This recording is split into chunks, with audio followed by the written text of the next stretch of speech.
O pessoal já está vendo a gente lá no... Ok. Então, vamos começar aqui, né, gente? Boa tarde a todo mundo, boa tarde, professores convidados, boa tarde, queridos alunos aí, tanto os nossos alunos do UNIP, quanto os nossos alunos externos, convidados, né, pessoas que, ex-alunos do UNIP também, que me mandaram mensagem pedindo para participar. Alguns alunos de professor Veronese estavam comentando lá no Facebook dele também, professor Cláudio também. Não. E também, professor Arthur, muito obrigada pela participação. E antes de dar início aos trabalhos, queria passar a palavra para o nosso coordenador, para que ele pudesse dar fazer uma bem-vinda aos nossos convidados, né? Sejam bem-vindos, para dizer que são muito bem-vindos nossos convidados, ainda que virtualmente à nossa instituição. Professora Caiana, professor Cláudio, professor Alexandre, minha gratidão pela disponibilidade de vocês nessa tarde, compartilhar conosco o conhecimento. O tema é extremamente instigante. Eu acho que teremos um bom debate a respeito desse conteúdo. Gostaria de saudar também a todos os alunos que irão participar dessa tarde. E, Caiana, você foi muito feliz, né, em dizer que estamos no UNIP. A plataforma Blackboard é o UNIP.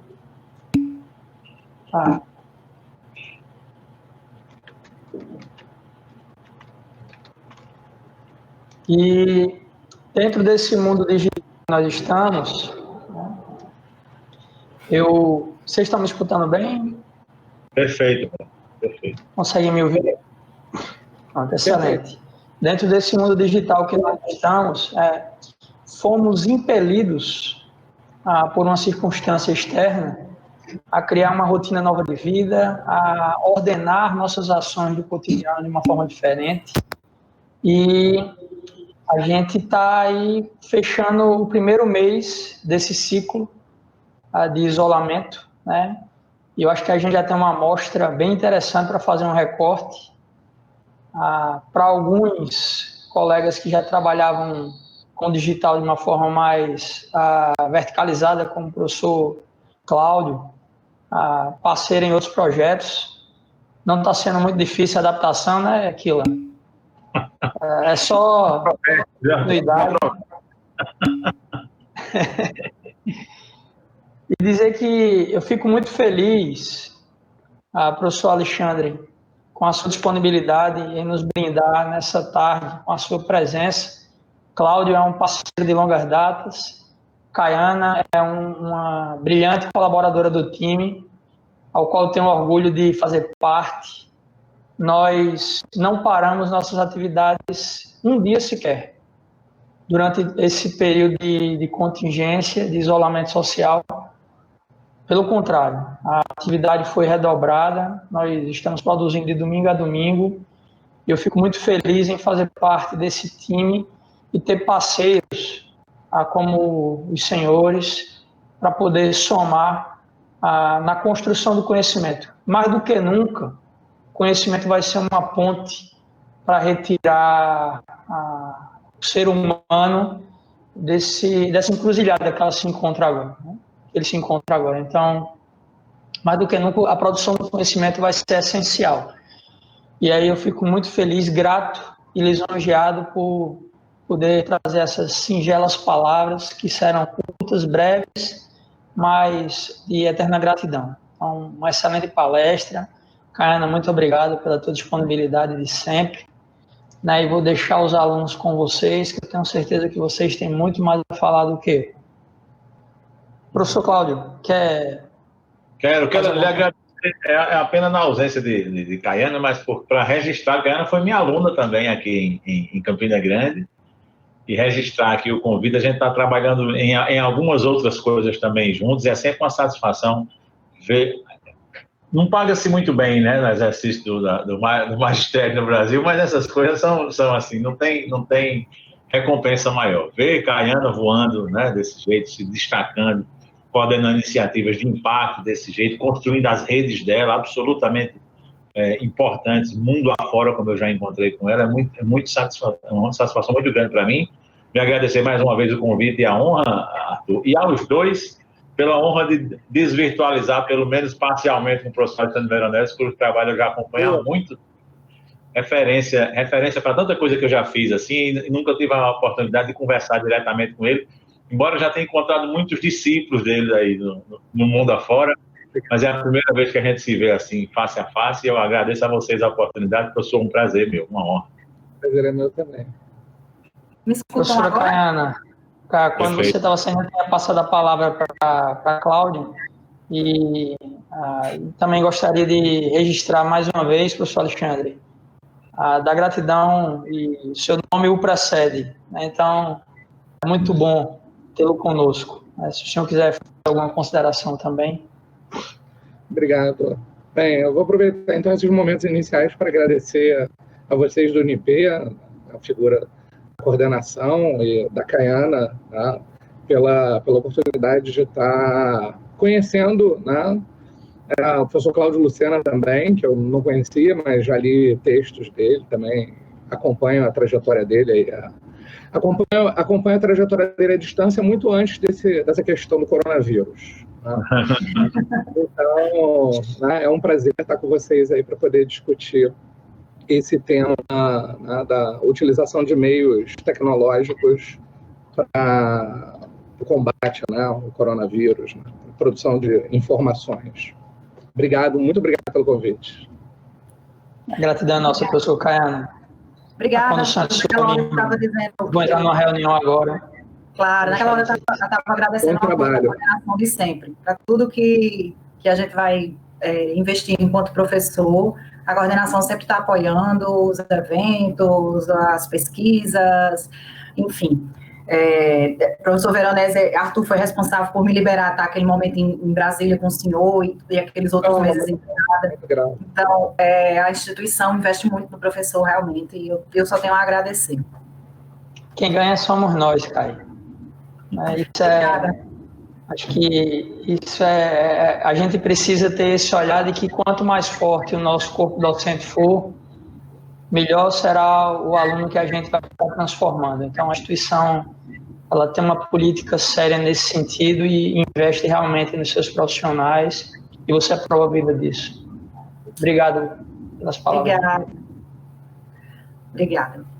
Então, Arthur, você vai se despedir agora? Eu vou precisar entrar agora numa reunião às 3h30. Então, vai ser a terceira do dia. Nossa. Mas assim, eu vou, se puder, já que está gravando, depois eu vou me deleitar com as falas de Vossas Excelências. Tá bom, Arthur, tranquilo. Então eu vou fazer as devidas. Tá bom, Arthur, abraço. Até mais. Então, aqui vamos fazer as devidas apresentações, né, que eu tenho aqui um resumo do currículo dessas pessoas, porque não daria tempo de falar tudo aqui, né? Então, vou começar aqui com o professor Veronese, que a gente tem, né, professor Alexandre Veronese, professor associado da Teoria Social e do Direito da Faculdade de Direito da Universidade de Brasília, pesquisador associado do Centro de Políticas, Direito, Economia e Tecnologia da Comunicações da Universidade de Brasília, pesquisador associado do Centro de Estudos em Direito da União Europeia da Universidade do Minho, de Portugal, doutor em Sociologia pelo Instituto de Estudos Sociais e Políticas da Universidade do Estado do Rio de Janeiro, coordena atualmente, de 2020 a 2022, uma pesquisa sobre a Autoridade de Proteção de Dados da América Latina, com fomento da Fundação de Amparo à Pesquisa do Estado de São Paulo, colabora e coopera com pesquisas sobre direito digital com universidades francesas, com destaque para a Universidade de Paris, ok? E também nós temos aqui um mini currículo do nosso querido Cláudio, que é mais conhecido aqui da Paraíba, por ser fruto nosso, né? Professor e ex-diretor da Faculdade de Direito, coordenador de Relações Internacionais e conselheiro da Inovatec, Universidade Estadual da Paraíba, pesquisador da Fundação para a Ciência e Tecnologia do Governo Português, afiliado ao Research Center for the Future of Law da Universidade Católica Portuguesa, Associate Scholar no projeto CyberBridge, da Faculdade de Direito da Fundação Getúlio Vargas do Rio de Janeiro. Então, aqui, né, a mim, eu não vou fazer uma apresentação, os alunos já me conhecem, muitos deles foram já meus alunos, os que estão aqui presentes, eu acredito. E dizer que já disse, né, é uma grande honra tê-los aqui, agradeço. Cláudio foi meu professor na graduação, e depois nós nos reencontramos no aeroporto de uma maneira super inusitada. Anos depois, muito tempo que eu não encontrava Cláudio, e nós nos reencontramos e acabamos trocando... Viu? Nos encontramos sem necessidade de rastreamento. Foi sem necessidade de rastreamento. E aí, a partir desse encontro, nós voltamos a ter um contato e hoje temos projetos juntos, e, enfim, foi um encontro muito feliz. E o professor Alexandre é meu co-orientador no doutorado, que eu faço em cotutela com a Universidade de Granada, professor Balaguer, e tenho a honra também de ser orientada por esse fera aí, que é uma maravilha. Né? Então, aí, pessoal, vamos começar aqui nosso papo sobre proteção de geolocalização, né, e proteção de dados. O pessoal que está assistindo, nós, os professores, nós combinamos em fazer no formato bate-papo mesmo, porque aquele formato mais antigão, a gente já está querendo dar aquela mudada, né? Antigo, cada um fala 10 minutos, 15 minutos, não, a gente queria fazer até combina mais conosco, um formato mais informal para conversar sobre o assunto. E, principalmente, relacionar o tema da saúde pública que nós temos agora com a questão de proteção de dados, que é a nossa área realmente, é a questão de tecnologia, que todo mundo aqui gosta de pesquisar. E surgiu, né, dentro da crise do coronavírus, a ideia de se monitorar as pessoas através da nossa geolocalização, que está aqui nesse aparelhozinho celular que todo mundo tem. Todo mundo, se não todo mundo, mas uma grande parte do mundo utiliza, principalmente nas grandes cidades. E é sobre isso que a gente vai falar hoje. Qual é a ligação desse monitoramento em tempos de crise? Qual é a consequência disso para uma possível invasão dos nossos direitos, né? Então, vamos começar aqui pelo básico. Vou perguntar aqui ao professor Veronese o que são, né, para o pessoal que dá da graduação aí, introduzindo no assunto, o que são dados pessoais, professor? Na verdade, realmente, essa é a melhor maneira da gente começar a discutir o assunto. É um problema, uma parceira minha da França, Judith Rochefeld, ela escreveu num livro, né, que a própria definição jurídica, né, o próprio conceito de dados pessoais é algo assim estranho, porque assim, dados pessoais são aqueles dados que são passíveis de atribuição às pessoas. Quer dizer, a gente não tem uma definição muito clara, né? Aí vai dizer assim, bem, os dados pessoais sanitários são os dados que podem ser ligados às pessoas, né? E que dizem respeito às questões relacionadas à saúde. Então, né? E essa distinção, por exemplo, ela vai ser relevante não só no direito brasileiro contemporâneo, com a Lei Geral de Proteção de Dados, mas também no Regulamento Geral sobre a Proteção de Dados da União Europeia. Quer dizer, os dados sanitários, os dados de saúde, eles têm um grau de distinção de proteção. A melhor maneira de entender o que são dados pessoais no primeiro momento é ver isso por um prisma abstrato. O Michael Buckland, que é um professor de ciência da informação, ele não é um professor de direito, ele vai explicar o que é um dado. E um dado na ciência da informação, né, o data em inglês, né, vai ser o data em português, né, vai ser o plural de datum, né? E dado é coisa, ou seja, quando a gente fala assim, é um dado da realidade, é uma coisa que a gente ainda não tem uma classificação. No momento em que essa, né, digamos assim, que essa informação em estado bruto, né, o dado, ele é apropriado e tratado, aí ele se transforma em informação. Por que a gente tem que proteger dados pessoais, né? Porque antes a gente tinha o debate era muito mais sobre proteção da informação, acesso à informação, só que essa discussão ela migra para a proteção de dados, porque os sistemas de tratamento, né, ou de processamento, né, das informações, eles se tornaram cada vez mais e mais poderosos.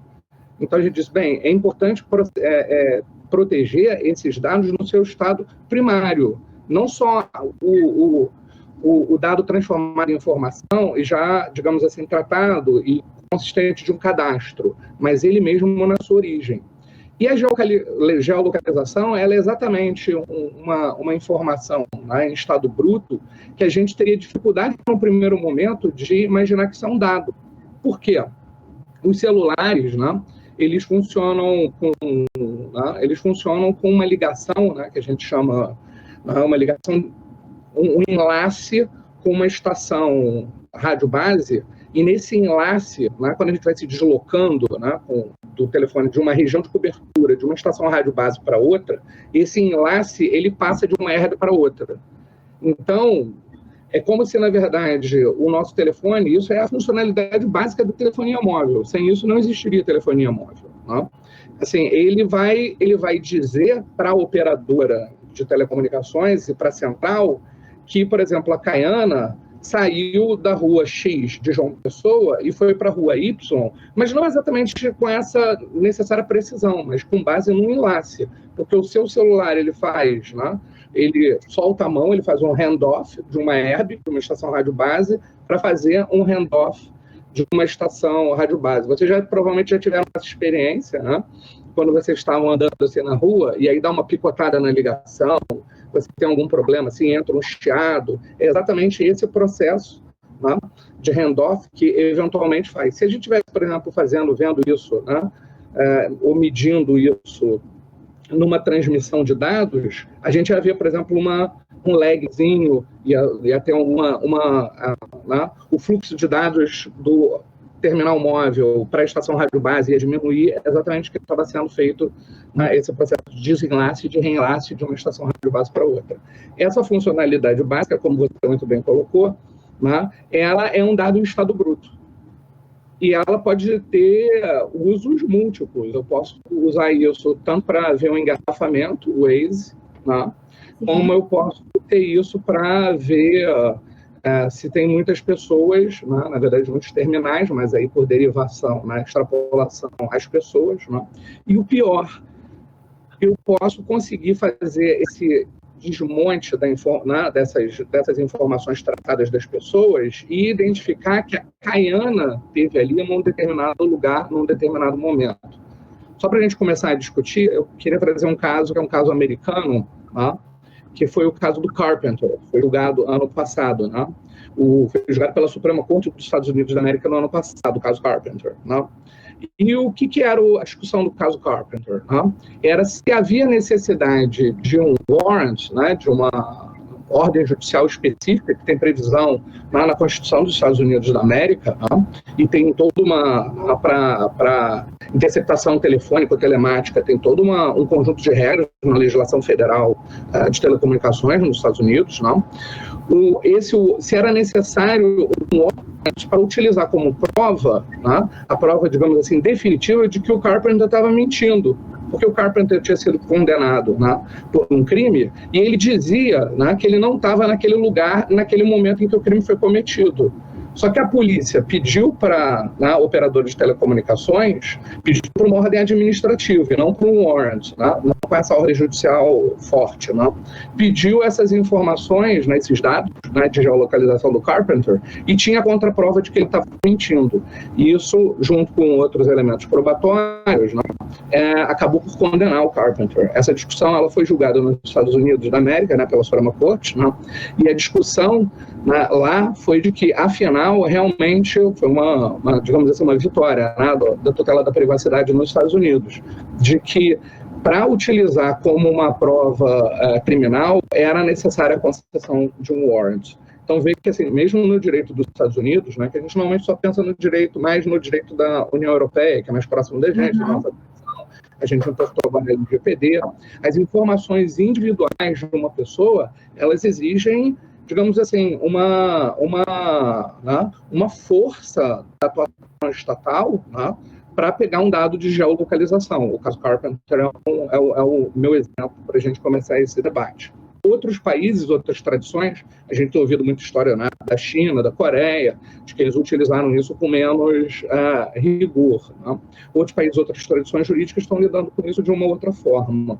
E a Europa, né, ou em Europa, né, as várias autoridades de proteção de dados e a Comissão Europeia, né, ela está muito preocupada em como fazer uma aplicação desse tipo, porque a tendência é que a crise do coronavírus ainda se espalhe por pelo menos mais 1, 2, quem sabe talvez 3 ou 4 meses, né? Então era assim, só para a gente começar. Não, eu queria só fazer uma ponte com o conceito de privacidade mesmo, que aí a gente tem o quê, né? Um conceito de privacidade que muita gente não sabe, foi desenvolvido inicialmente nos Estados Unidos, né? Apesar de ser um país que não vamos dizer assim, que não prima tanto pelo conceito de privacidade, tanto quanto a Europa. Não tem a dignidade da pessoa humana quanto Vou voltar aqui o que eu tinha, minha linha de raciocínio, né? Eu estava falando da questão da privacidade, que a gente está tendo que repensar o que significa privacidade realmente, e até que ponto como é que a gente tem que defender essa privacidade, porque a gente não está falando mais de privacidade de há 100 anos atrás. Estamos tratando de algo totalmente diferente, e em tempos de crise, ainda pior. Em tempos de uma crise mundial como essa, nós não estamos tendo tempo para maturar certas ideias. Então, não estão sendo debatidas em tribunais, então são decisões tomadas às pressas, né, como essa que nós estamos discutindo hoje. Não é, Cláudio? Diz aí, Cláudio, o que é que tu acha desse assunto? Essa é uma ponte sensacional entre o super histórico condensado que o professor Alexandre fez e o que a gente está enfrentando agora, Caiana. Porque aqui há um lapso temporal que corta essa normalidade das coisas. A gente vinha construindo essa ideia, primeiro de privacidade, depois entendendo esse dado cru como tendo importância autônoma e o que isso representa na vida das pessoas, ainda analógico. A decisão do censo na Alemanha é no roleretezinho, é no cartão escrito, né? Década de 80, então não faz muito tempo assim, não. A primeira diretiva de dados de 95, mais sistematizada, aquela que desce mais a fundo em proteção de dados pessoais, é para um mundo pré-internet. Ela é de 95 não tem comércio eletrônico do tamanho que a gente tem, não tem a camada econômica social que a internet tem. Em 95 a internet e a infraestrutura, protocolo e um tantinho assim de exercício de indústria, comércio e vida humana, né? Hoje não. Hoje... A gente ainda usava o Mirk para se comunicar. Pois. Quem tinha o luxo de ter internet em casa, que não era o meu caso, eu só escutava falar das minhas amigas, né? Pois é, existe um marco telenovelístico, que eu sou muito de telenovela no Brasil, e um marco para a existência da internet no Brasil é a comunicação entre o cigano Igor e a cigana Dara, uma novela da Globo, que apresentam à sociedade pela primeira vez aquilo que é um meio revolucionário de comunicação, que por acaso é o que nós estamos fazendo aqui agora, com uma atividade que se incorporou ao dia a dia. 96, e são 24 anos, não há como fazer essa transição sem solavanco, dentro de uma mesma geração. Eu estava lá em 95, 96. Aliás, eu já estava no meio do meu curso de computação, eu estava para terminar o curso de computação. 24 anos depois, isso é um prazo de uma geração, parece muito tempo, mas não é muito não. A gente está falando de troca de cultura, de troca de paradigmas, de organização, de dinâmica, né, de trabalho. Então, acontece muito rápido. Hoje, o nosso cenário de avaliação de proteção de dados pessoais precisa de uma dinâmica muito mais rápida. A indústria que trata isso, que transformou isso no império milionário, porque os dados do CATS mais para trás, agora do Carpenter mais para frente, né, ainda são dados relacionados mais à investigação criminal. Coloca esse cenário agora de aproveitamento de dados em um modelo de negócio que transformou-se no império global e aponta para frente, não é para trás não, aponta para frente como modelo de negócio dominante do mundo, né? E essa importância de dados é uma importância que aí foi desenvolvida aí nos últimos, digamos, 10 anos, mas que apareceu na frente dos olhos da gente nos últimos 5 ou 6, né? Eu falo aqui na América Latina mais especificamente, mas mesmo se a gente olhar para o framework de proteção de dados da União Europeia, se ainda estava fundado com base na diretiva de 95, ele tinha sido desenhado para um mundo que não estava mais lá, né? O que é que a gente tem hoje? Para os meninos que estão acompanhando aí, os colegas também, obrigado, Caiana, também por ter aberto aí o link. Eu acho que tem alunos nossos aqui da UEPB, do curso acompanhando também, e eles entregam uma tarefa sobre isso na segunda-feira que vem, tá certo? Então, particularmente... essa revisão de graça. Revisão de graça, pô, danado. Esse tema, gente, o tema em geral que nós estamos tratando aqui é um tema de décadas, tá certo? Mas esse daqui, hoje específico, é um tema de 15 dias. Este problema particular em usar esta quantidade de dados com a intensidade que está sendo utilizada é um problema de dias. A palavra, digamos, a palavra oficial mais forte até agora, que eu imagino, que o professor Veronese, não sei se concorda, é do European Data Protection Board, que é um órgão colegiado, e é uma palavra de 15 dias. Está fazendo exatamente 15 dias hoje que a recomendação saiu, respondendo assim, tentando ser sucinto numa resposta que não pode ser sucinta, dizendo sim, os dados podem e devem ser usados para políticas de controle e combate à pandemia, mas aí, continuando a resposta, dizendo essa resposta não pode ser simples e sucinta assim. Há uma série de requisitos que a gente tem que levar aqui em consideração e nós temos a obrigação, e aí a premência do desafio, professor. Nós temos a obrigação de agora, durante essas 3 ou 4 semanas, encontrar um equilíbrio que nos permita usar esses dados para o que eles servem. Não faz sentido a gente ter criado uma sociedade tão rica em cima de dados e na hora de precisar que esses dados nos deem uma orientação sobre o que fazer, que a gente simplesmente decida não usá-los. Está errado. Vamos usá-los de todo jeito, de acordo com o que sociedades, digamos assim, menos apegadas a direitos fundamentais têm feito? Me parece que também é uma resposta que não pode. Então, nós temos a obrigação, nesses 15 dias, tá certo? Encontrar um equilíbrio para isso. O problema que a gente tem, a grande questão que a gente tem para falar hoje, eu acho o grande exemplo de país não democrático é a China, né? Que está usando e abusando de questões de dados há muito tempo. E o coronavírus foi só mais um fator que os fez utilizar, junto com outras tecnologias que eles já usavam de reconhecimento facial, de medição de temperatura que eles estão fazendo agora, enfim, de uma série de questões. Eu li um texto, quando eu estava pesquisando para esse evento de hoje, de Yuval Harari, e ele trazia uma perspectiva muito interessante. O texto foi publicado no Financial Times, uma perspectiva muito interessante, que ele dizia o seguinte, que o problema dos momentos de exceção é que a gente abre mão, de fato, de alguns direitos fundamentais nossos, mas a tendência é que certos governos continuem demonstrando que há ainda um estado de exceção, mesmo depois de passar desse estado de exceção. E aí ele dá um exemplo justamente de Israel. Ele é israelita, né? Para quem não conhece, ele é o autor, pessoal, eu sempre indico, falo demais disso em sala de aula, leiam Sapiens, leiam Homo Deus, é um livro bacana de se ler, é uma leitura fácil, muito, muito, muito gostoso de se ler. E é um grande filósofo atual. Ele traz a ideia de... É o Historiador do Futuro, exatamente. E tem mais um terceiro livro que eu ainda não li, que são 21 lições do século XXI. Não é? Acho que é esse o título. Eu li os outros 2. Mas ele traz uma perspectiva de que, dá o exemplo de Israel, que em 1948, com a Guerra da Independência, existia uma série de questões, uma série de legislações de exceção, que muitas dessas continuam até hoje, dentro de Israel. Então ele vai trazendo essa ideia que deveria tomar cuidado, mas ele é sim a favor do uso, assim como o Cláudio falou, do uso da geolocalização para questões relativas à estado de exceção que nós nos encontramos, no estado de emergência, mas que, como você disse também, com muito cuidado, porque nós estamos falando de uma questãozinha que o professor Veronese falou logo no começo, dados sensíveis, né? Que são os dados de saúde.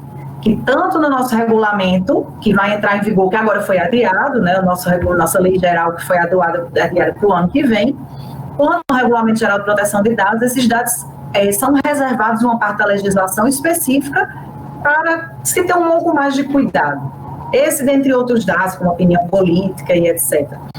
Mas uma coisa que eu queria perguntar a vocês, pode ser, professor Veronese, dessa vez, poderia falar, sobre a questão de dados que identificam pessoas e que podem identificar.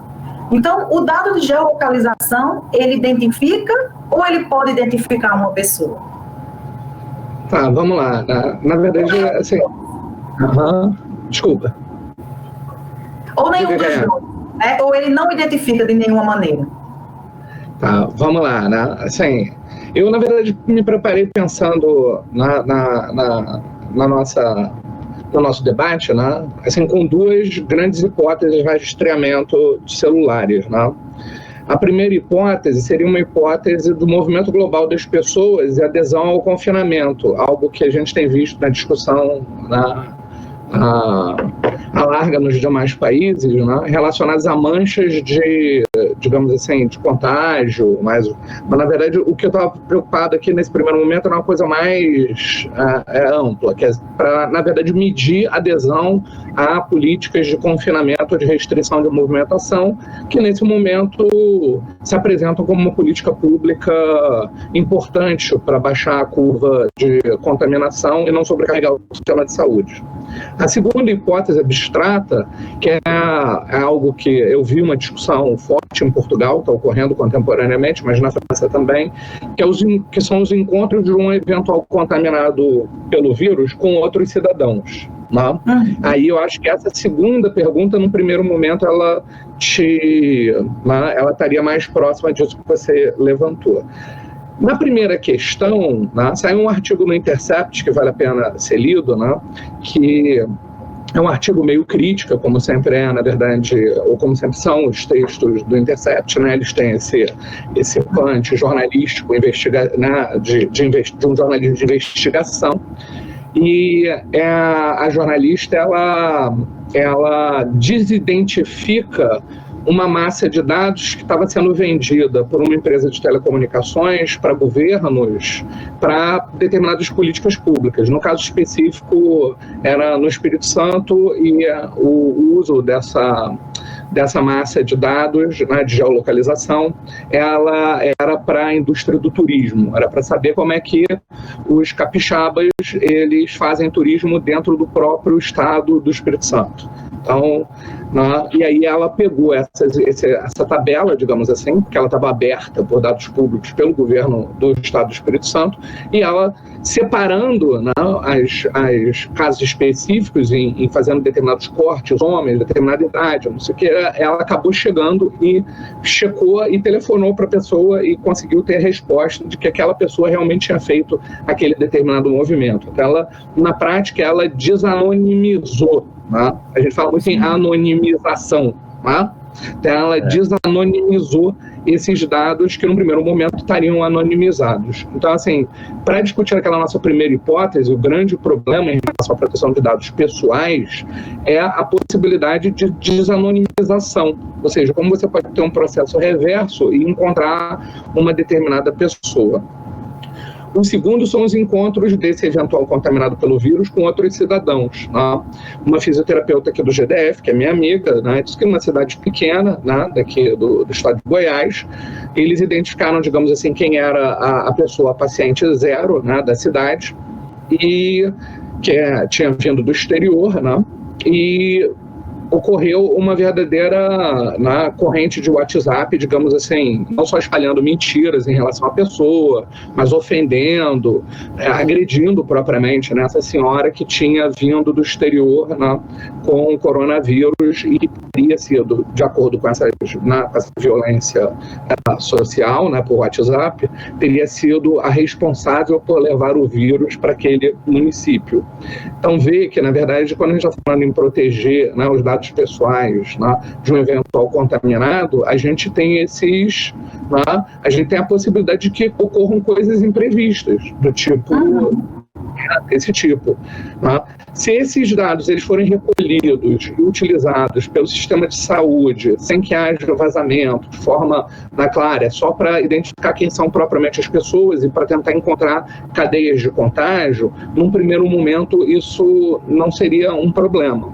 O grande problema, eu acho que aí o Cláudio vai concordar, porque na verdade isso é convergente exatamente com o que ele falou, é achar um meio termo, não só jurídico. Acho que o direito ele é importante, mas também achar um meio termo que seja jurídico-técnico. Ou seja, que a gente consiga fazer determinadas aplicações e determinados tratamentos que eles não violem o direito e os direitos do cidadão. Agora você diz, bem, como é que eu vou, na verdade, no Brasil, definir quais são os direitos dos cidadãos, porque a nossa Lei Geral de Proteção de Dados ela teve a sua vigência prorrogada, não é isso? Tá? O caminho que eu acho que é bacana, apesar de estar utilizando o direito comparado para tanto, né, seria, na verdade, a gente tentar fazer uma transposição desse debate para o marco geral da União Europeia, sem detalhes, né, mas assim, exatamente pegar o que é, digamos assim, o centro, o core, né, do Regulamento Geral sobre a Proteção de Dados. E o core do Regulamento Geral de Proteção de Dados, ele, na verdade, está colocado no artigo 2º, que são 7 princípios. Tá? Esses 7 princípios da RGPD, eu acho que são o ponto central. Né? Se você quiser, eu passo esses 7 princípios, ou então a gente deixa isso para um segundo momento, né? E passa para o Cláudio também, para não ficar muito chato. Tá? E aí, Cláudio? Eu acho que um desses princípios me chama muita atenção, que é o da finalidade dos dados, né? Mas pode comentar, Cláudio. Eu vou comentar, sabe por quê? Porque eu não sei se eu passa a voltar a você. Não sei se eu tenho aqui na tela, acho que não tenho na tela, né, do pessoal, e nem estou no chat de todo mundo, mas já que você está aí, eu vou aproveitar e colocar aqui no chat do Henrique, para ele disponibilizar aí com o pessoal, que eu acho que a gente está sem contato. É essa que eu coloquei no chat interno dos apresentadores. Essa é o esforço conjunto da Google e Apple. Essa é uma iniciativa de 48 horas atrás, para vocês terem uma ideia, né, do grau da dinâmica do que nós estamos tratando aqui. Esses tipos de intervenção, esses tipos de relacionamento entre pessoas, na verdade entre celulares, né? Por enquanto, a gente não está relacionando direto ainda. Se a gente quisesse fazer contact tracing de acordo com o que se fez, ou que se deve ter tentado fazer na gripe espanhola, por exemplo, contact tracing é um agentezinho de saúde com um formulário, tentando ver por onde o sujeito passou, com quem mora, né? Onde é que foi. Esse contact tracing, e aí, gente, se a gente começar a colocar as coisas em perspectivas práticas, vai ser muito fácil para vocês entenderem por que a gente tem que trabalhar com essa mente aberta a aproveitar esses dados. O que é o momento que nós estamos vivendo agora, embora a minha expressão entenda um pouquinho de computação, menos de direito, nada de saúde. Mas o que a gente está vendo até agora, o que é uma dinâmica de uma situação particular de emergência como essa exige? Que você, o quanto antes, identifique, né, procure identificar as pessoas que têm algum potencial de transmitir essa doença. Fica mais difícil ainda por causa dos assintomáticos, né? Mas que você identifique o quanto antes e tente, para que haja um prejuízo econômico menor, isolá-los o quanto antes, para que não seja necessário isolar todo mundo. Obrigado, Henrique. Qual é o catch aqui? Qual é a pegada? Isso tem que ser feito com um agente. Se você demora 15 ou 20 dias, acabou, perdeu a batalha. A dinâmica para fazer, né, esse isolamento ser mais restrito, só as pessoas que necessitam, é uma dinâmica que você tem que vencer muito rapidamente. Se você precisa de 15, 20 dias para comprar equipamento, para convencer as pessoas ou para desenvolver um software de monitoramento, perdeu a batalha, já foi. Porque o vírus não espera, né, uma epidemia como essa, uma pandemia, não espera que você se prepare para isso. O que pode indicar, talvez, porque alguns países da Ásia tiveram mais sucesso do que outros. A gente não tinha barreira sanitária colocada no Brasil, evidentemente tem as regras sanitárias, mas não tinha uma barreira sanitária daquela, enfim, para usar, né? Ready to action, aquela que você levanta na hora que recebe o primeiro alerta. Eu entrei na Coreia do Sul no dia 18 de janeiro, eu tive com o professor K.S. Park lá, uma discussão sobre GDPR e extensão de dados pessoais para órgãos de pesquisa, que é uma exceção interessante que a gente tem aqui no Brasil, mas ainda não foi muito tratada. E entrei no dia 18 de janeiro na Coreia do Sul. Não tinha notícia eu tinha notícia de que tinha alguma coisa acontecendo na China, mas nada que levantasse muita preocupação. Mas no dia 18 de janeiro, sem nenhum caso confirmado na Coreia do Sul, nós só saímos do avião depois de todos os passageiros serem monitorados em termos de temperatura. Significa, eu não sei se eles sabiam ou não sabiam do potencial de disseminação desta pandemia, mas tinha uma barreirinha lá que alguém ligou o botão, ligou o alerta e a barreira levantou. Ninguém foi atrás de comprar equipamento, de montar nada, absolutamente. Então, os países, me parece que estão preparados para esse tipo de eventualidade. Mas a dinâmica é muito grande. Então, é preciso realmente a gente fazer o diferente do que foi tentado fazer, por exemplo, na gripe espanhola. Se a gente confia só nas pessoas para identificar os próximos, muito provavelmente nós vamos ter uma perda enorme de vidas nessa e em outras situações de emergência que acontecerem. e olhar para esses países com um olho crítico, dividindo o que é que cabe no nosso modelo de proteção a direitos fundamentais e o que é que não cabe, é muito mais difícil. Eu garanto a vocês que no nosso framework de proteção a direitos fundamentais será muito mais trabalhoso encontrar uma solução técnica que funcione do que é nesses países onde a cultura, digamos, de uma coletividade fala mais alto em relação a de proteção a direitos individuais, né? Eu tive meu projeto de tese, viu, professor Alessandro, aprovado aí lá em Portugal por um imortal. O professor Joaquim Falcão foi um dos avaliadores do meu projeto de tese. E eu trabalho com law enforcement e automação de law enforcement, né? Medidas restritivas que são automatizadas. E eu sinalizava muito uma olhada para a China nesse trabalho. E no projeto, na qualificação, ele disse: como é que está seu mandarim? Está muito bom? Não? Dá para pesquisar sozinho? Porque você não vai ter colaboração, não vai ter literatura disponível, né? E aí eu cedi, tirei o capítulo da China desse law enforcement, mas eu tinha certeza que nós chegaríamos num momento como esse, em que nós teríamos medo do sucesso chinês. Eu imaginava, na tese, e aí agradeço ao professor Joaquim Falcão, porque já que eu não entrei por aí, não perdi trabalho, eu imaginava que esse medo que o medo que eles fossem inspirar viesse da segurança pública propriamente dita. Eu imaginei que o grau de vigilância que a China hoje exerce e que se reflete efetivamente em diminuição de criminalidade fosse nos espantar. Se a gente olhar para a perspectiva da América Latina, por exemplo, uma tragédia crescente em termos de segurança pública, isso nos poderia convencer de que um modelo muito mais opressor poderia ser a saída certa para a humanidade. Acabou que errei, né? O sucesso fundamental de asiáticos e particularmente dos chineses agora veio num controle de pandemia na situação de saúde pública. Então, para quem tiver aí, eu não acho que esteja traduzido ainda, pessoal, mas a política, esse projeto conjunto entre Apple e Google, que eu também acabei de publicar aqui um stories a respeito, curtinho, é um projeto que tenta utilizar comunicação Bluetooth entre os celulares, chaves de proximidade, tentando inclusive estabelecer, olha a preocupação, professor, tentando estabelecer uma forma de você não dizer quanto tempo o celular ficou próximo de outro, porque se você, por exemplo, começa a estabelecer esses timestamps diferentes, você sabe que eu tive com o Caiana hoje a tarde inteira. Então, não identificou meu celular, não identificou o celular dela, não identificou a chave, mas se só foi eu que estive com ela nessa tarde, aqueles dois são os nossos celulares. Então, há uma preocupação, eu acho que é uma preocupação honesta, sincera das plataformas em desenvolver isso, mas evidentemente que um grau de vigilância nessa categoria vai inspirar todo o cuidado do mundo ocidental em relação à privacidade. Essa que vocês têm aí no link é a iniciativa global mais ampla de hoje, mas quando eu digo hoje, eu falo de hoje mesmo, porque amanhã pode ter outra. Professor, se o senhor clicar, professor Alexandre, nessa coisinha aí do lado da tela, o senhor consegue acessar o link que o Cláudio estava falando. Mas eu já acessei, já vi. Tá bom. Ele é desenrolado. já conseguiu. Então, Cláudio, o meu grande temor do que você está falando, né, que é justamente, por exemplo, as autoridades e a própria empresa que desenvolva um projeto de não identificação real da pessoa, de repente ela não conseguir manter essa privacidade. Por uma questão de hackeamento, de interesse do governo real, de saber quem são essas pessoas, interesse, enfim. E esses dados serem usados, inclusive, posteriormente para outras coisas mil, né?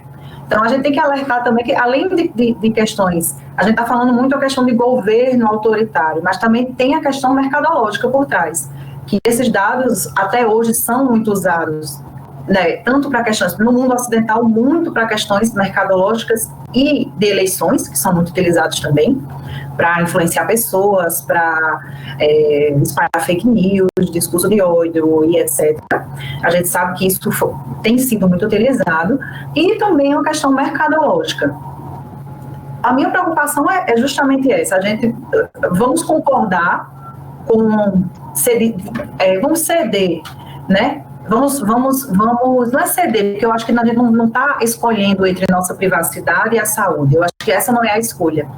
A gente está escolhendo entre possibilidade de se discutir o uso da geolocalização de uma maneira segura para a nossa privacidade, mas o meu medo é Eles podem assegurar essa privacidade, realmente, de um ponto de vista técnico? Eu posso só fazer um último comentário em relação a um ponto importante que o professor levantou, em relação à anonimização. Eu acho que isso é a chave. A anonimização está na espinha dorsal do que nós estamos discutindo aqui.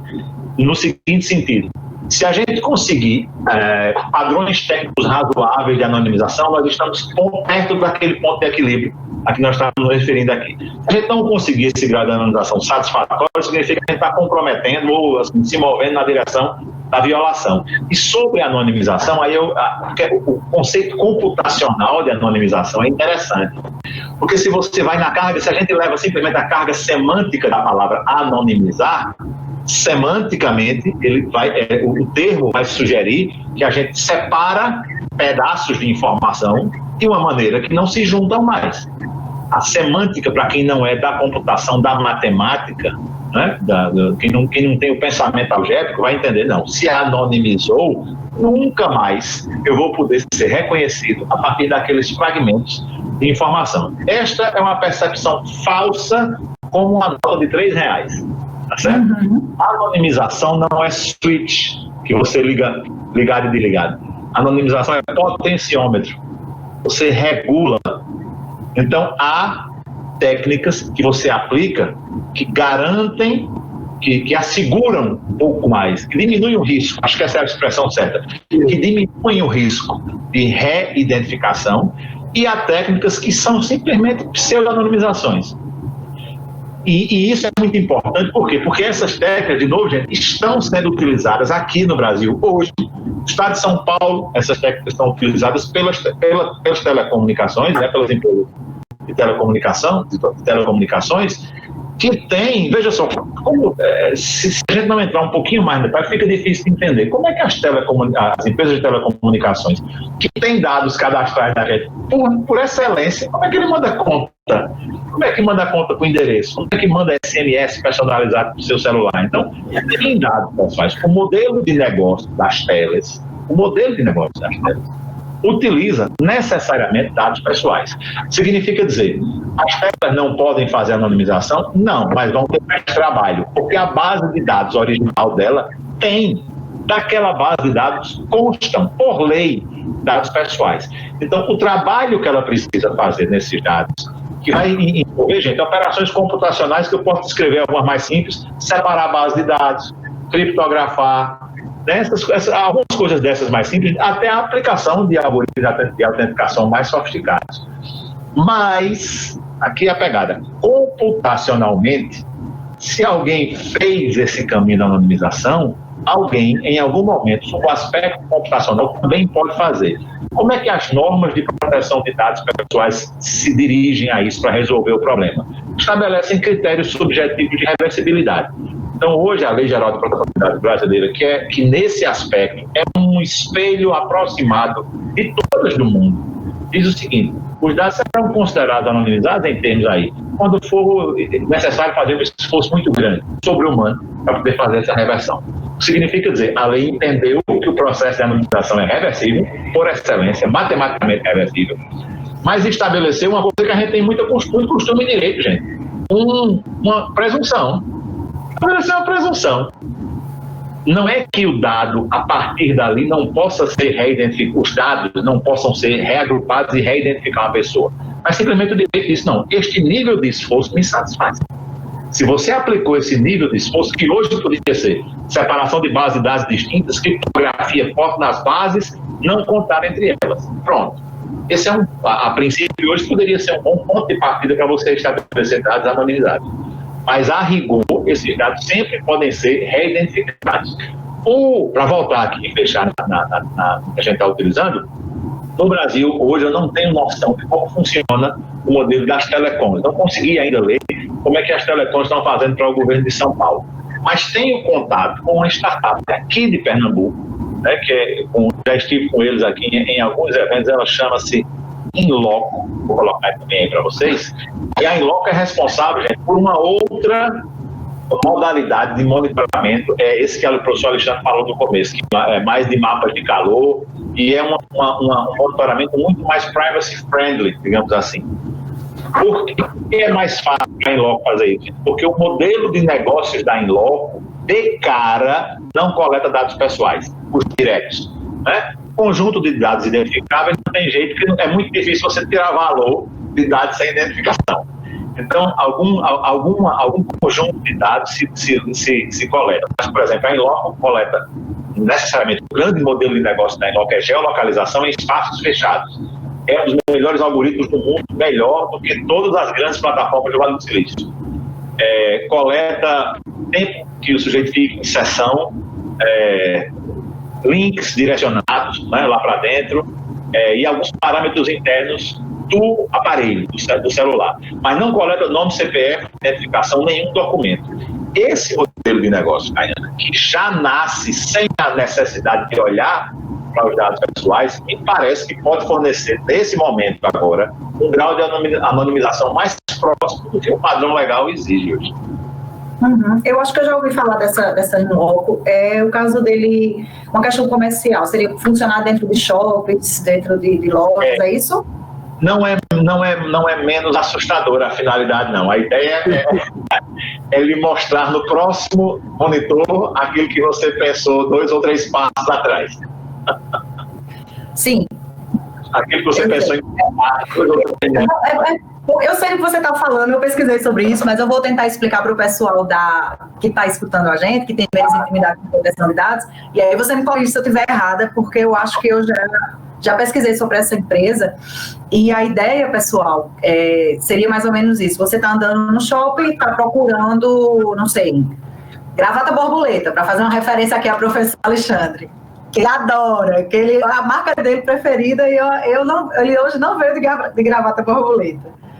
E aí você coloca lá, gente, nós demos uma caída aí, né, pessoal que está assistindo, mas já voltando aqui do ponto que nós estávamos falando, eu estava tentando explicar mais ou menos o que é a proposta dessa empresa Inloco lá de Recife, que Cláudio estava falando, que eu dei um exemplo da gravata borboleta, que foi quando caiu o sistema.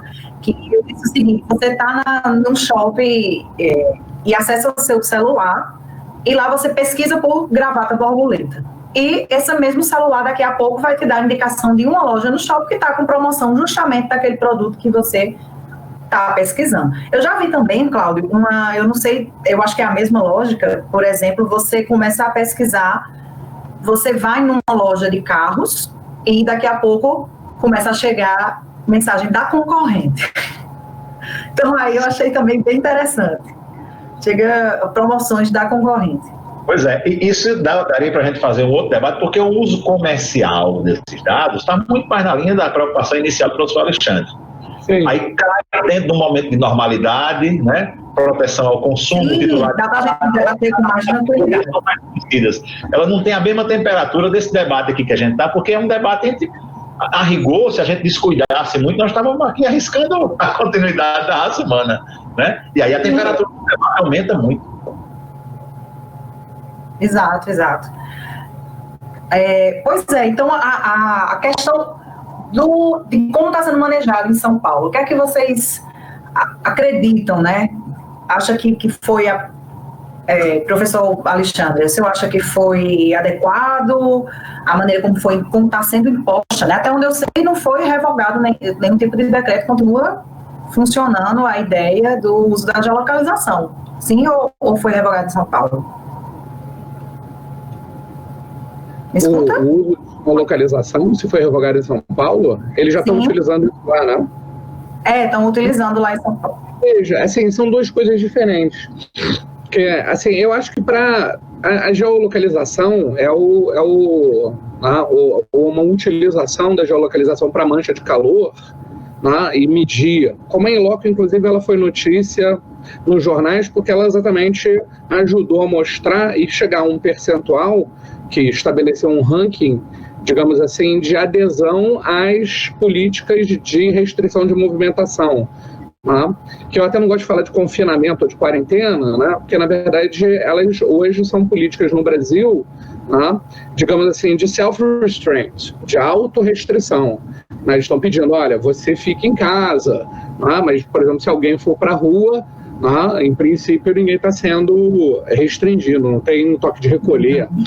nada assim atualmente em desenvolvimento no Brasil. Então, a In-Loco ela ficou conhecida. Eu acho que esse é um problema interessante, mas a solução, acho que dada pelo Cláudio, né, ou explicada, né, detalhadamente pelo Cláudio, ela resolve razoavelmente o problema. O grande problema que a gente vai ter aqui está naquela segunda hipótese que eu trouxe lá no iniciozinho, que é achar a cadeia de infectados. Tá? E, principalmente, achar essa cadeia de infectados ou ter alguma aplicação, uma utilização na geolocalização, quando o infectado não quer disponibilizar essa informação. Porque a gente poderia dizer o seguinte, num cenário ideal, mesmo não tendo, né, uma lei de proteção de dados, como seria o caso americano, né, eu baixei um aplicativo, eu decidi colaborar com a minha geolocalização dentro de um processo de mapeamento dos cidadãos em prol da saúde pública coletiva. E, com isso, eu, né, cliquei num termo de serviço desse aplicativo OK, em princípio você está resolvido. Né? Mas isso exigiria, digamos assim, que, se não 100%, pelo menos uma grande quantidade de pessoas, 70%, 80% dessas pessoas, baixassem esse aplicativo e, digamos assim, aderissem, né, a esse consentimento individualizado. Como o Cláudio falou, a gente está num determinado momento de urgência. Se a gente for esperar, na verdade, um momento desse, 1 semana, 2 semanas, 3 semanas, a gente está perdendo um tempo precioso de utilização de um instrumento tecnológico que exatamente vai servir para fazer esse mapeamento. É essa discussão que está pegando fogo na Europa hoje. É como você fazer um sistema que precisa do consentimento, tá? Mas mesmo assim garanta salvaguardas jurídicas. Que vai ser absolutamente necessário para que a gente tenha essas, né, salvaguardas jurídicas e tecnológicas. Né? Do ponto de vista jurídico, é aderir àqueles 7 princípios, né, do Regulamento Geral sobre a Proteção de Dados Pessoais, né?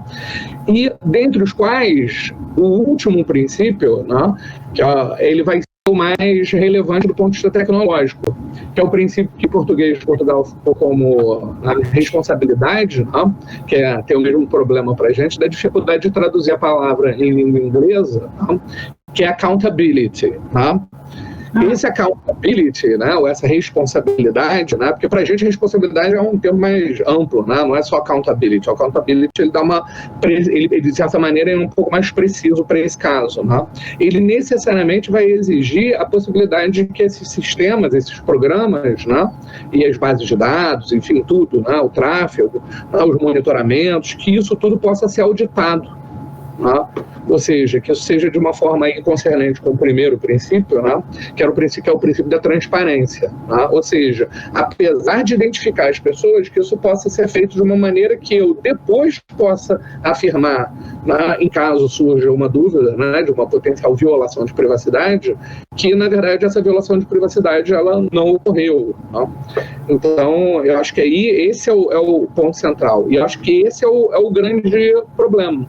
Eu não vejo drama para que a gente no Brasil consiga fazer, mesmo não tendo a vigência da Lei Geral de Proteção de Dados, um sistema que seja razoavelmente equilibrado para o monitoramento de manchas de calor. Agora, esse da cadeia de contágio, ele é um desafio não só para a gente, mas para os Estados Unidos e para o tracing, né, da Google e da Apple. Né, ele é um desafio não só para a gente, mas para a União Europeia, para os países, né, os Estados-membros da União Europeia e para os Estados Unidos, para achar esse equilíbrio. Né, e achar esse equilíbrio em 15 dias, né, ou 7 dias, né, de uma forma que ele se amolde ao paradigma jurídico e à cultura, né, dos Estados Unidos da América em relação à privacy e a cultura de proteção de dados, né, construída na União Europeia, que eu gosto sempre de frisar, né, assim, e essa crise está sendo ótima para, na verdade, me dar um argumento concreto de algo que eu sempre friso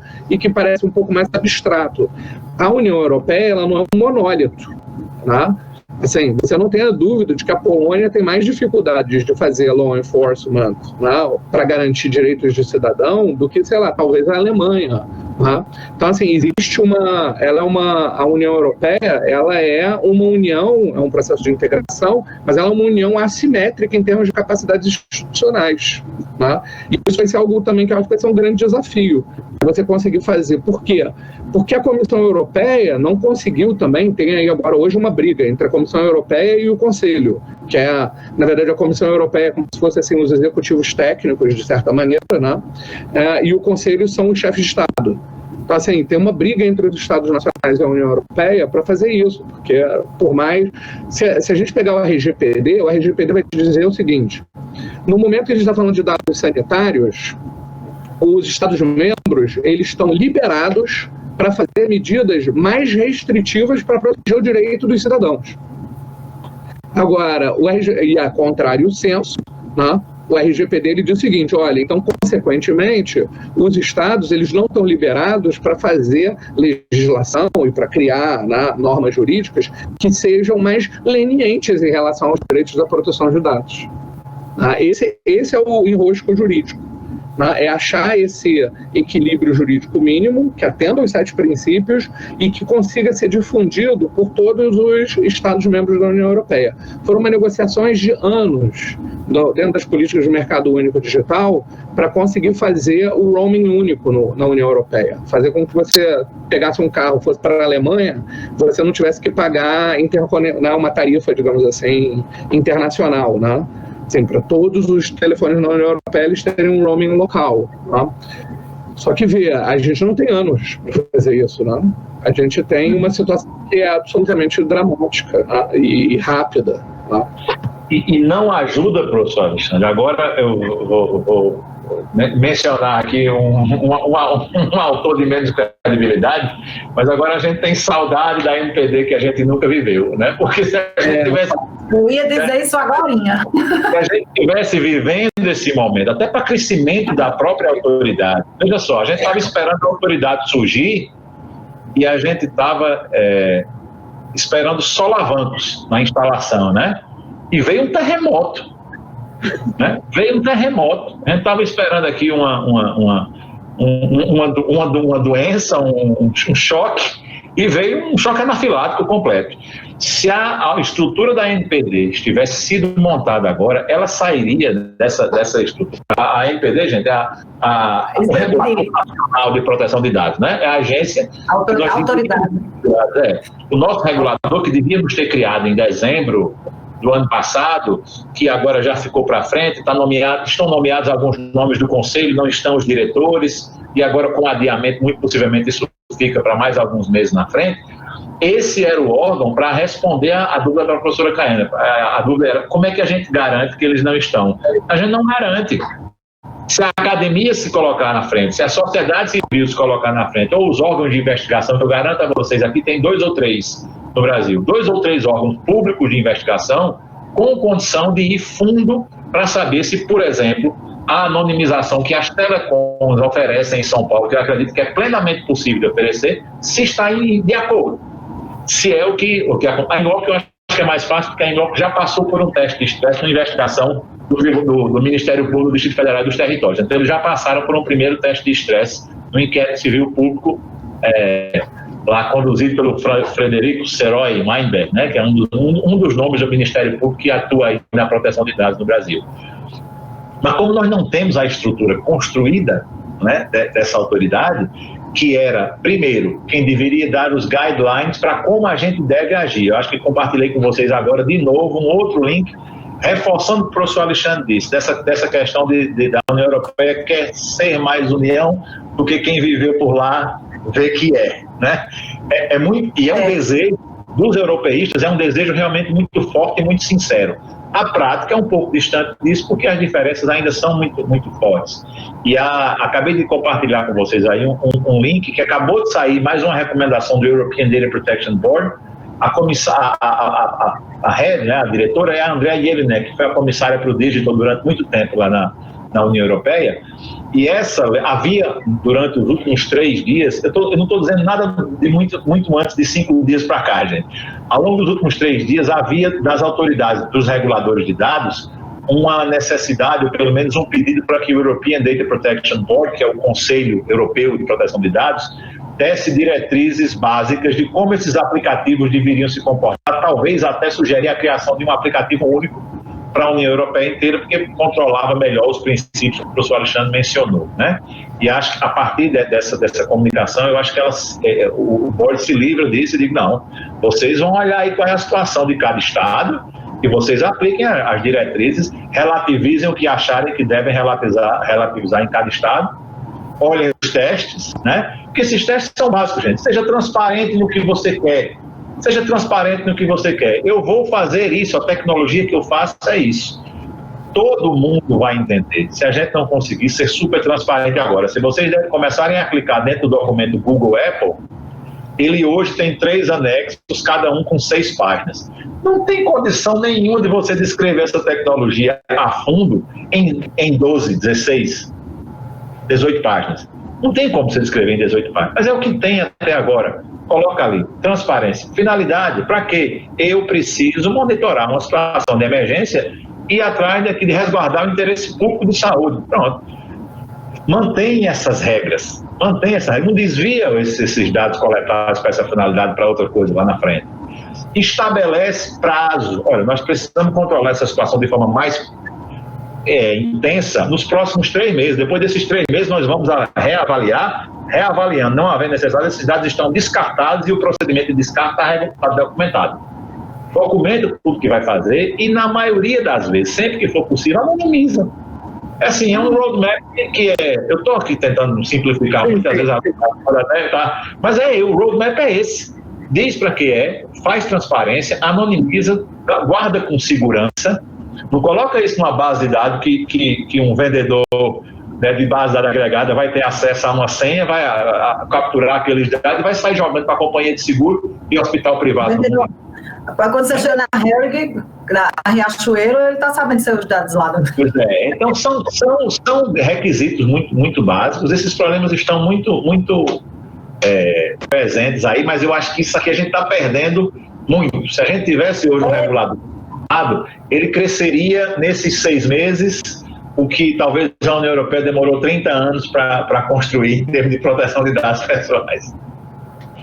Eu concordo, Cláudio, e comentando o que você falou, o professor Alexandre falou também, a grande questão do Brasil começar a utilizar esse tipo de tecnologia é que, se esse debate está fervendo na Europa, que nós temos, o que você acabou de falar, no Comitê Europeu para a Proteção de Dados, nós temos uma autoridade, isso a nível europeu só, né? Nós temos a Autoridade Europeia de Proteção de Dados, temos outros órgãos de proteção do cidadão a nível europeu, fora as agências individuais de cada país sobre proteção de dados, que tem ou seja, nós temos toda uma legislação e um sistema funcionando há muito tempo. E nós temos zero coisas funcionando no Brasil relacionadas.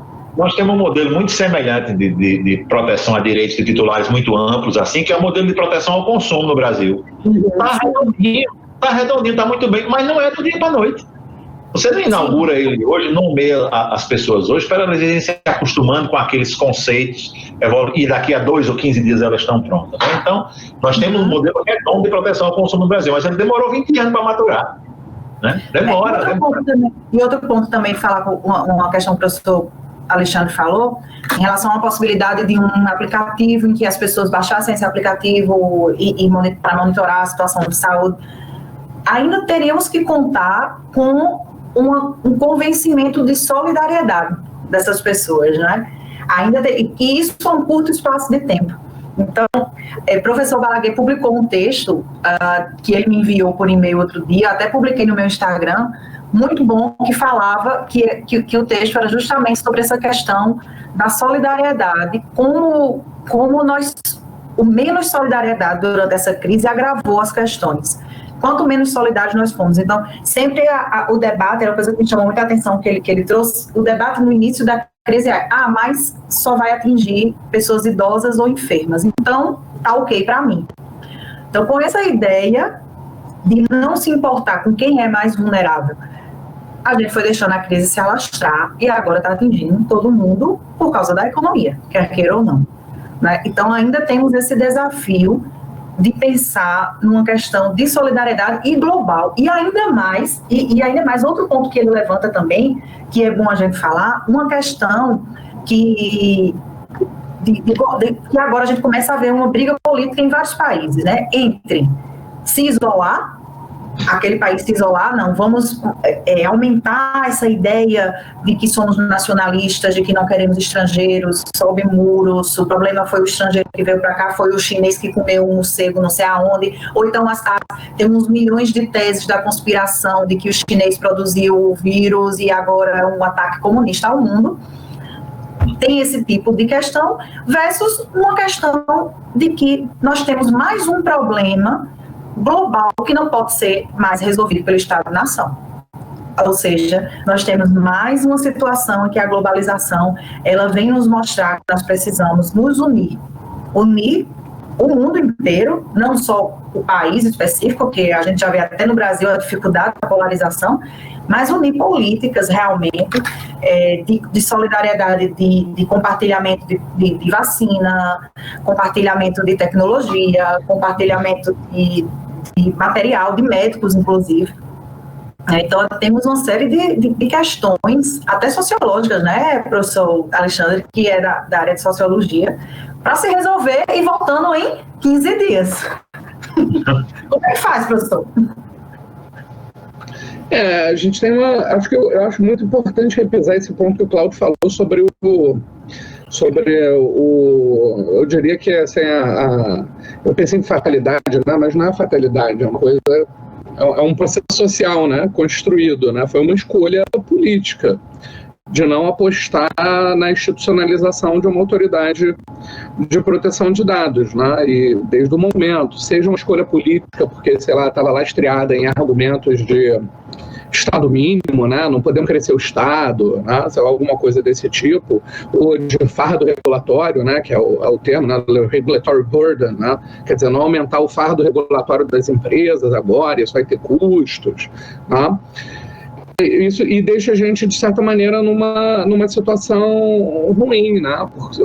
Não só por uma questão de despreparo, quer dizer, porque a gente podia estar aprendendo com a crise, né? E melhorando mais, mas a gente poderia estar estruturando umas linhas de ação nacionais em relação a esse problema.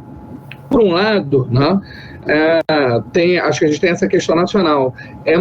Nos Estados Unidos, né, assim, eu vou voltar para os Estados Unidos, né, eles têm, de certa maneira, um drama parecido, né, assim, que você vê, né, quem é que foi o spearhead desse processo, né? São as duas empresas gigantes de telecomunicações, é a Google e a Apple, né? Não vai ser o Departamento do Comércio dos Estados Unidos, que poderia ser, né? Ou poderia ser a Federal Trade Commission, né? Que chega e diz assim, ou mesmo, né? A agência que eles têm para combates a calamidades, né? Existe uma agência federal só para isso, né? Para cuidar de questões de calamidades, né? Não foi nenhuma agência federal dos Estados Unidos que tomou, na verdade, a possibilidade tomou a frente, né, de fazer uma política nacional de utilizar a tecnologia. Foram duas empresas de telecomunicações, não? Não são empresas de TI, né, de tecnologia da informação, né? Foram duas empresas de tecnologia da informação da nova economia digital que tomaram a frente disso. Eu acho que isso simboliza muito, né, o caso regulatório nos Estados Unidos, né? Assim, de um lado, né, o Cláudio traz para a gente, né, o debate do European Data Protection Board, né, ou seja, são os burocratas de Bruxelas fazendo política, não sei o quê, agindo em relação aos Estados nacionais, né, como essas coisas vão se conformar em Europa, né, e nos Estados Unidos, onde, na verdade, as empresas elas tomam a frente do processo. Né. Eu acho que a gente aqui no Brasil, a gente tenta, né, de certa maneira, achar que no Brasil vai ocorrer uma coisa tipo dos Estados Unidos, mas, na verdade, toda a nossa modelagem jurídico-regulatória, né, e a nossa tradição jurídica mesmo, né, ela é toda europeia. Né, e agora, realmente, europeia continental, né, porque antigamente, quando ainda tinha o Reino Unido fazendo parte da União Europeia, a gente ainda podia dizer, né, agora é europeia continental propriamente, né. puro sangue quase, né? Quer dizer, tem a Irlanda lá, né? Mas a Irlanda é católica, né? Então, assim, né? É uma coisa estranha lá. Então a gente tem essa tradição, né? A Escócia também, por ser católica, tem, né, influência da tradição romano-germânica, até no próprio direito deles, né? Então, assim, o que eu acho que é muito interessante é isso. A gente está premido entre essas duas tradições, né? E se você reparar, a gente vai ver que a nossa busca por uma solução aqui no Brasil, ela vai ficar, digamos assim, né? Ela vai ficar meio, né, esquizofrênica. Uma hora a gente vai querer procurar essa solução estilo Estados Unidos, né? Então achar que vão ser as empresas, que não sei o que, vão trazer soluções para a gente, para o Estado, né? E do outro lado, a gente também tem outra dinâmica. O meu grande receio é que a gente não só está perdendo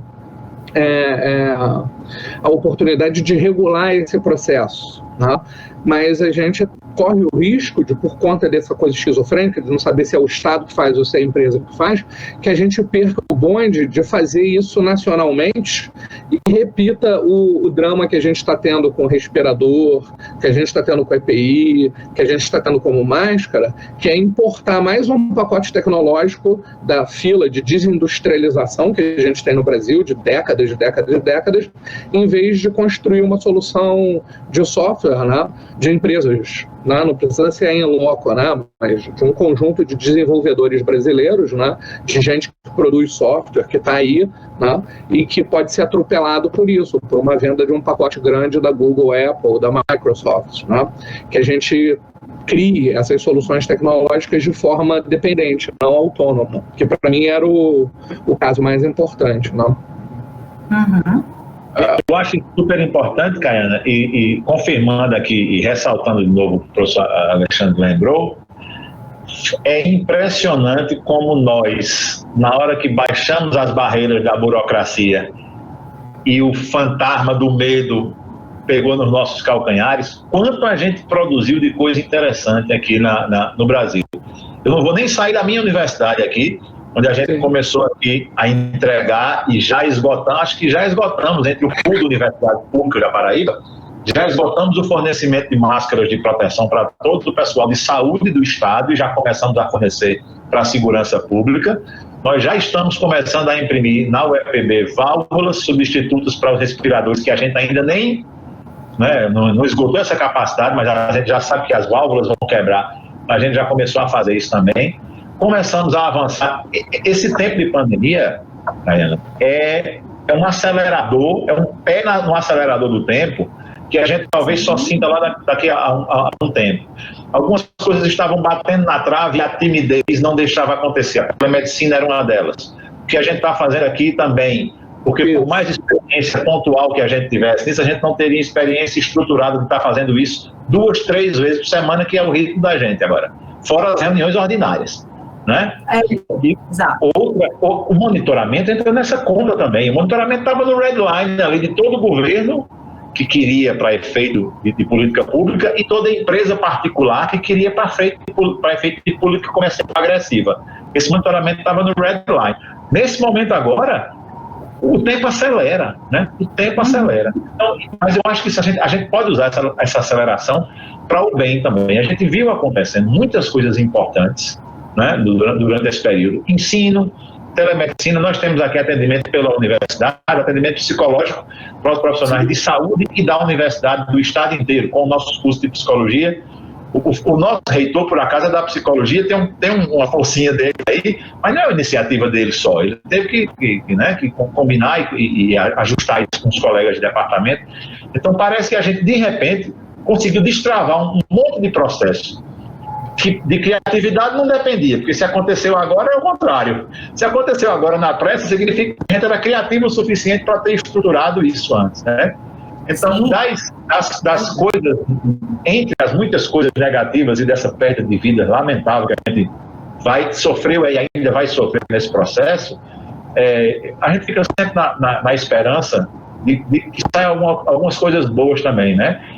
E para mim já tem claríssimos sinais de que tem lições boas para a gente tirar daí também. Aqui na nossa universidade aconteceu algo semelhante, Cláudio. Nós nós somos, acredito não, tenho certeza, a única universidade particular que já tinha uma plataforma já pronta para ser utilizada, e como o nosso coordenador falou, no dia nós não tivemos interrupção, no dia seguinte todo mundo estava dando aula, como se nada, né, tivesse acontecido, claro, mas ajustando os pontos, porque alguns professores tinham mais dificuldade para aprender como é que funcionava e etc. Alguns alunos tiveram dificuldade com a internet, com o computador e etc. Mas uma ponta aqui ajustada aqui e acolá, e nós conseguimos driblar. Mas por quê? Porque nós já tínhamos foi aquela coisa que você disse lá da Coreia do Sul, né? Nós já tínhamos um sistema que apertamos ali o botão vermelho e funcionou. Nós também continuamos em atendimentos de psicologia também, nosso curso de psicologia também atende tanto alunos quanto docentes. Tudo isso feito pela plataforma, por questões de segurança. Nós tivemos que destravar essa coisa, esse medo da tecnologia do professor tem. Esse medo que o professor tem de usar câmera, de colocar slide em plataforma, mas tudo isso a gente acabou sendo feito com respaldo jurídico também, com respaldo jurídico da nossa reitoria, de que protege a nossa imagem, protege o nosso material didático, o nosso material intelectual que a gente está disponibilizando para os alunos, é respaldado juridicamente também. Então, como você disse, um momento de crise desse empurrou a instituição a fazer uma série de questões que eu tenho certeza que ninguém nunca tinha utilizado. A gente tinha o Blackboard, que é essa plataforma que nós estamos utilizando agora. Nenhum professor pelo menos que eu conheça, dos meus mais próximos, tinham utilizado para gravar uma aula, gravar algo diferente, enfim. Eu acho que um ou outro sim, mas a grande maioria não. E agora a gente vai voltar para a aula presencial, que eu acredito que ainda é a melhor maneira de se comunicar, mas a gente vai ter uma plataforma ao lado, por exemplo. Eu penso muito na possibilidade de um dia eu precisar ir fazer uma palestra em um local, passar um tempo, uma semana estudando em outro local e poder continuar dando minhas aulas aos meus alunos virtualmente. Eu achei isso sensacional, porque a gente fica muito preso, a gente que é professor e pesquisador, não é? Porque a gente fica muito preso a essa questão de estar dando aula realmente e não querer prejudicar o seu aluno. Mas eu penso que agora, com a intimidade que eu tenho com a plataforma, eu vou poder, depois de voltar à minha sala de aula normal, eu poder utilizar ela de uma maneira mais inteligente do que eu utilizava antigamente. Eu utilizava 10% do que ela me oferece. Hoje eu utilizo, acredito que quase 100%. Então, essas questões de avanços usando a tecnologia para questões positivas, né, a gente pode ver um lado bom. Mas acho que a questão de se vai... A gente ainda ficou aqui, acho que a título um pouco, a gente já vai encaminhando aí a mais de uma hora de transmissão, né, mas o assunto a gente tem muita coisa para falar, mas só a título de tentar fechar um pouco o assunto, tentar fazer um resumo ou uma pequena conclusão. O que é que cada um de vocês ainda, né, percebem para o mundo, primeiro para o mundo, principalmente para países como a China, o grande perigo ou a grande parte positiva do uso da geolocalização, e depois para o Brasil. Será que a gente vai conseguir realmente utilizar? É um pouco meio premonitiva, né, essa conclusão, mas eu acho que não são tempos normais, né? Então as perguntas também não vão ser normais. Professor, integridade é posto, diga aí. Bem, tá. Bem, então, já para a gente fazer assim, meio que em conclusões finais, né, Caiana? Não, não estou fechando a transmissão, não. Se a gente tem mais coisa para falar, mas...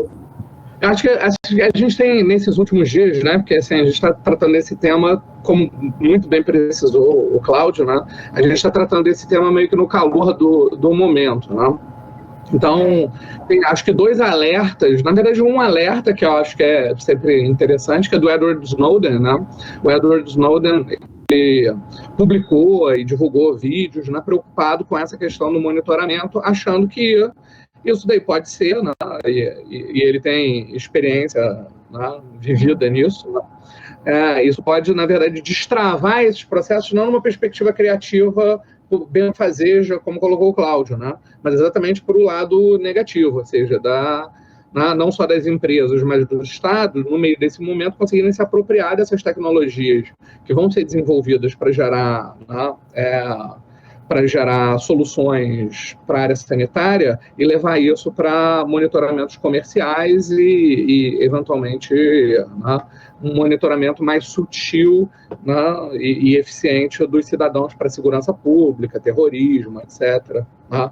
Para falar do mundo, eu acho, quer dizer, isso é um chute, eu acho que essa crise do coronavírus que a gente está vivendo, ela vai ser tão importante para a gente discutir os temas globais como foi o 11 de setembro. O 11 de setembro, para quem acompanha a literatura de relações internacionais e de direito internacional, ele foi um divisor de águas, né? E mesmo a legislação e o debate internacional, ele começou a ser invadido por uma questão que tem aí algum ponto de contato com a gente, né, nessa crise atual, eu vou chegar lá, né, que é a discussão do terrorismo e da lavagem de dinheiro. Né? Então, a partir do 11 de setembro, se a gente pegar, por exemplo, toda a normalização que a gente tem, né, COAF, né, e todo o sistema mundo, né, os grupos de trabalho da OECD, né, sobre esse do OCDE, né, sobre esse tema da lavagem de dinheiro, o branqueamento de capitais, né, e financiamento ao terrorismo, isso tudo é, digamos assim, herança do 11 de setembro. Então, houve uma mudança, né? Uma mudança de paradigma mesmo, assim, para incluir isso. Essa mudança para os discentes que nos assistem, né? Ela é tão importante em relação ao cotidiano que hoje até os cartórios são obrigados a informar o COAF sobre atividades suspeitas e etc. Então, assim, tem um provimento da Corregedoria Nacional de Justiça sobre isso, sobre como os cartórios que registram transações, eles não são entidades financeiras, por ali, em princípio, não passa dinheiro, né? Mas que eles são uma parte importante de uma cadeia de domínios, de propriedade ou de outros direitos dos cidadãos que são registrados. Então, hoje, eles fazem parte disso. Eu acho que a questão sanitária global, ela vai ganhar essa dimensão. A gente vai ver uma farta produção, né, não só de pesquisa e de incentivo, né, à pesquisa para essa área, mas consequências evidentes, não só no nível da política internacional, mas nas políticas nacionais. Países como, né, os países europeus certamente vão se tornar mais protecionistas em alguma dimensão, para colocar, por exemplo, questões de equipamentos médicos e de insumos de drogas, etc., médicos hospitalares, dentro da sua pauta de elementos, né, digamos assim, de segurança nacional. Como existe política dentro da Europa, né, para proteger, né, criar medidas de proteção contra o comércio internacional, né, de proteção nacional, com base no argumento da segurança alimentar. A gente vai ter isso em relação a insumos médicos, essa discussão vai ocorrer. E para a gente, na área de proteção de dados, né, o debate, eu acho que ele vai se acalorar bastante para a gente criar padrões mais claros, não só técnicos, né, mas jurídicos também, né, para as transferências internacionais de dados. Né? Quer dizer, a crise do PNR, que era um sistema de identificação de passageiros, né, que gerou, né, um grande debate jurídico na União Europeia, né? Essa crise do debate do PNR, ela vai alcançar dados sanitários. Assim, a gente já tem assim, carteira de vacinação, esse tipo de coisa, vai começar a virar documento. Você vai ter o seu passaporte e já vai vir com uma carteira de vacinação digitalizado, você linha verde para você, opa, né, a sua vacina venceu, você não entra, pode retornar para o seu país de origem. Esse tipo de coisa, né, envolve um monitoramento global dos cidadãos para além dessa crise, digamos assim, de hoje. Isso vai criar um monitoramento, né, e a gente vai ter que criar estándares técnicos e jurídicos para viver com isso. No Brasil, na América Latina, em Europa, nos Estados Unidos, na China, Coreia do Sul, vai ter que ser convergente. Japão, né? Acho que esse vai ser o desafio pós-crise. Né? É como não transformar isso em uma coisa do mal, né? Como o Snowden alerta. A coisa é tão difícil que a presidente da Comissão Nacional de Informática e Liberdades da França, né, ela né, deu uma entrevista para o Le Monde, que dia que foi? Né? 6 de abril, né, já está um pouco mais antiga. Ela deu a Marie-Laure Denis, né, falando de um approach pragmático.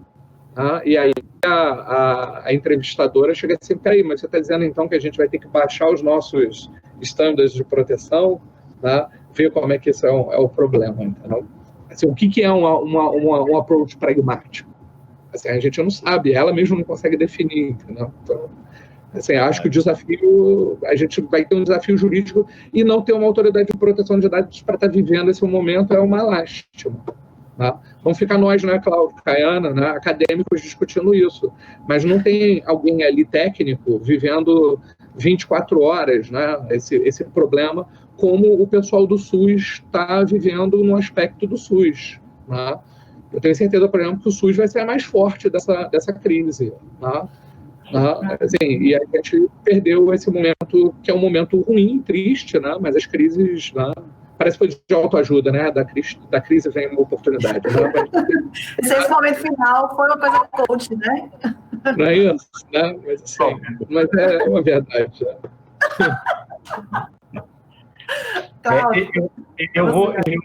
Eu acho que o professor Alexandre resume assim, resume o fato de que muitos tabus caíram nesse momento de emergência. Eu não me lembro de fronteiras europeias fechadas depois das acessões.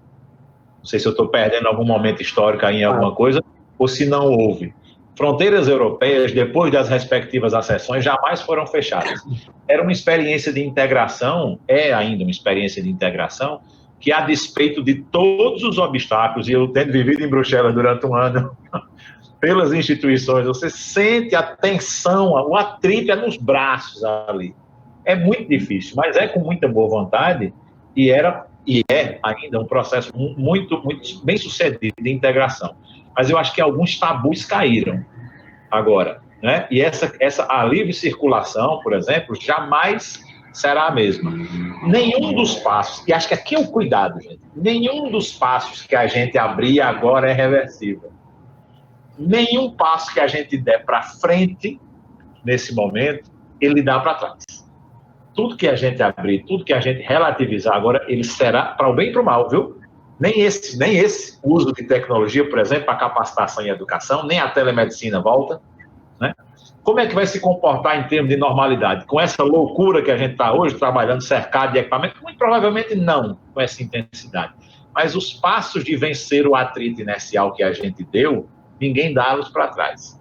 Então, esses tabus aí têm o potencial de se converter em entraves para um processo de integração que me parecia, do ponto de vista humanístico, mais amplo, mais interessante para a gente viver enquanto sociedade. Esse processo seguramente sofre uma solução de continuidade ao longo desses próximos anos. A gente não sabe exatamente as direções, porque vai depender de como... Porque aqui é outra coisa, se esse impacto tivesse sido um impacto realmente catastrófico, talvez o mundo saísse muito, mas muito diferente do que o que a gente conhece. Eu, por mais esperança que tenha, acredito que na hora que a normalização chegar e nós tivermos uma vacina relativamente eficiente, nós voltamos à era do business as usual no mundo, né? Mas não deixa de ser importante o momento, porque eu penso, gente, se as expectativas médias, ou as mais pessimistas, dão conta de que 50 milhões de pessoas aproximadamente perderam a vida na última pandemia mundial, eu não posso deixar de fazer a pergunta de que estivessem disponíveis nesse momento os meios que nós temos, os recursos que nós temos, o compartilhamento de conhecimento que nós temos, 25 mil artigos científicos peer-reviewed, ainda que com a qualidade um pouquinho mais baixa, mas 25 mil artigos disponíveis em 100 dias de crise. Informações sobre fluxo, fronteira, informação sobre passageiros, se estivesse disponível há 100 anos atrás, eu me pego, evidentemente, que essa quantidade de vidas humanas não seriam perdidas. Então, eu continuo achando que nós precisamos fazer o esforço, e não é fácil, de encontrar uma forma desta cooperação acontecer sem a gente baixar a guarda completamente. Né? Como é que a gente faz isso acontecer sem baixar a guarda completamente? Dá para fazer, são soluções técnicas muito mais sofisticadas. O fácil seria talvez o que alguns países da Ásia estejam fazendo. Você baixa a guarda completa, vai em cima de todo mundo, exerce aquele controle, né, mais ostensivo, e aí coloca aquela situação sob controle. Eu nem tenho, do ponto de vista pessoal, um parâmetro para fazer uma crítica que não inclua a minha visão particular de mundo. Eu não acho justo, né? É a minha formação, é quem eu sou, é quem me formou, mas assim, não é o quadro em que eu estou acostumado a viver, não é a vida que eu recebi e não é a que eu quero entregar, né, para quem vem depois de mim, para filhos e para as pessoas com quem a gente está formando. Então, eu acho que, no nosso caso, vai dar mais trabalho superar essa crise, mas é possível Agora, se há um ponto bom aqui, é que para os colegas aí que estiverem interessados nessa matéria, teremos aí anos de muito dinamismo. Não vai dar para ficar entediado de jeito nenhum ao longo desses próximos anos. Pois é. Gente, então, a proposta do assunto, né, em nenhum momento foi trazer solução ou esgotar, jamais, era debater mesmo, jogar para os alunos essa ideia de que esse debate existe. O debate de proteção de dados já existe na Europa há muitos anos. Nós estamos aí atrasadíssimos. Esse debate já só fervilhou no Brasil há poucos anos, mas na Europa isso é algo já notícia nova, né, Cláudio? Isso aí já é o debate de proteção de dados em si.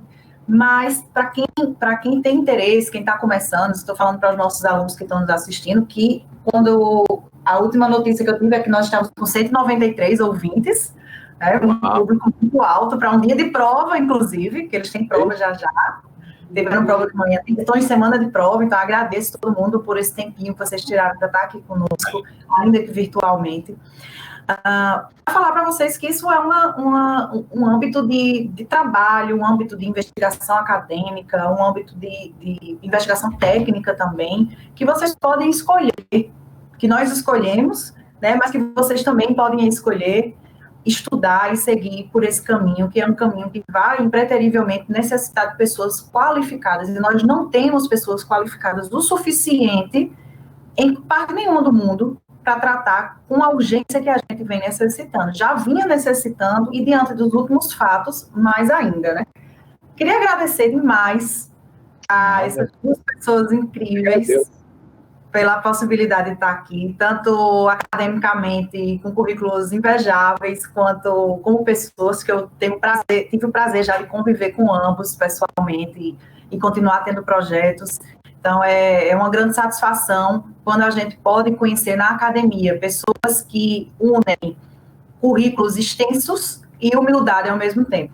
Então, é muito bom poder sentar e ter uma conversa normal com uma pessoa que tem uma inteligência normal. É muito bom isso. Certo? Então, eu tenho um grande prazer de conhecer muitas pessoas assim, e vocês são duas delas que eu faço questão sempre de estar em contato, de estar trocando uma ideia. Então, muito obrigada, professor Veronese, aí de Brasília, professor Cláudio, que está em Campinas, né, Cláudio? Obrigado, Caiana, pela oportunidade. Para mim é uma honra mesmo estar conversando com o professor Veronese. Hoje eu vou desejar saúde e um abraço para bem breve, se Deus quiser. Obrigada. Eu também quero dar um abraço aí para vocês dois. Assim, é uma alegria participar desse debate com vocês aí. Tá super. Valeu, pessoal. Obrigadão. Tchau. Obrigado. Tchau. Tchau.